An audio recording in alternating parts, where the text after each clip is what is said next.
Shalom sahabat Kabari, senang bisa bertemu kembali dengan sahabat. Saya percaya kita semuanya disertai Tuhan, dilindungi Tuhan, dan juga diberkati Tuhan. Sahabat yang dikasihi Tuhan, pada kesempatan kali ini tema renungan kita adalah kepo.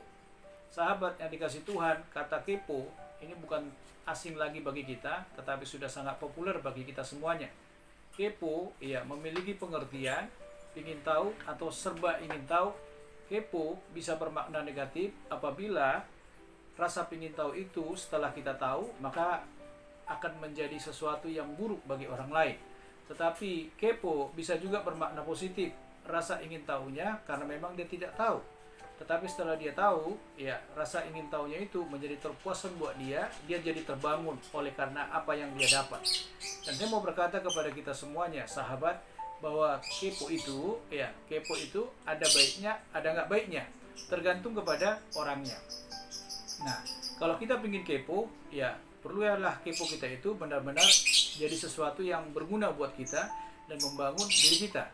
Kita akan lihat dari kebenaran firman Tuhan bahwa kepo ini ada pernah tertulis, ada satu kisah yaitu antara Petrus, Tuhan Yesus, dan Yohanes. Saya akan bacakan kepada kita Yohanes pasal 21 ayat 21 dan 22.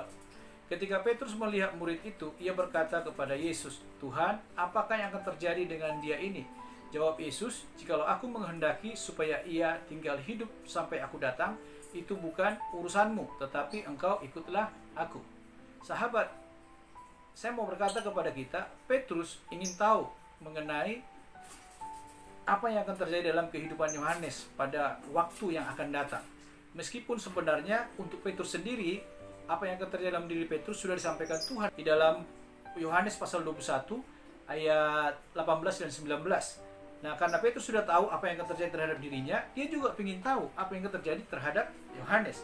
Awalnya memang kesannya seperti positif, tetapi kalau kita melihat di sini, Tuhan berkata kepada Petrus, "Jikalau aku menghendaki supaya tinggal hidup sampai aku datang, itu bukan urusanmu." Kalau istilah sekarang, "Pet, kamu jangan kepo," kira-kira begitu. Tetapi saya mau berkata kepada kita, sahabat yang dikasihi Tuhan, dan kita melihat setelah Tuhan menyampaikan apa yang dikatakan Tuhan, apa yang tersebar dari Petrus sendiri kepada saudara-saudara yang lain. Maka tersebarlah kabar di antara saudara-saudara itu bahwa murid itu tidak akan mati. Tetapi Yesus tidak mengatakan kepada Petrus bahwa murid itu tidak akan mati. Melainkan, "Jikalau aku menghendaki supaya ia tinggal hidup sampai aku datang, itu bukan urusanmu." Itu dalam ayat 23 dari Yohanes pasal 21 dikatakan. Dan saya mau berkata kepada kita semuanya, sahabat yang dikasihi Tuhan, awalnya kepo yang dimiliki oleh Petrus kesannya seperti positif. Tetapi kita melihat setelah Petrus tahu apa yang akan terjadi terhadap kehidupan Yohanes, dan apa yang dikatakan oleh Petrus adalah justru yang sangat berbeda dengan apa yang dikatakan oleh Tuhan Yesus. Sebab Tuhan berkata, "Jikalau aku menghendaki supaya ia tinggal hidup." Tetapi yang dikatakan oleh Petrus adalah bahwa murid itu tidak akan mati. Di sini yang saya katakan tadi, bahwa kepo bisa jadi memiliki pengertian yang negatif. Dan saya mau berkata kepada kita semua, sahabat, supaya kita lebih hati-hati lagi. Dalam hidup ini, kadang-kala kepo itu bisa muncul dalam diri kita masing-masing. Tetapi biarlah kepo itu menjadi sesuatu yang membangun diri kita. Kita ingin tahu tentang orang lain, nggak masalah. Tetapi ketika kita sudah tahu mengenai kehidupan orang lain, biarlah dari apa yang diperjuangkan orang itu bisa menjadi contoh dan teladan, bisa memicu hidup kita supaya kita benar-benar bisa menjadi lebih baik lagi. Dan kalau memang kehidupannya dari apa yang kita tahu itu kurang baik, kita ambil sikap yang lebih baik adalah kita mendoakan dia supaya orang lain itu tetap menjadi diberkati Tuhan atau hidupnya menjadi lebih baik. Kepo,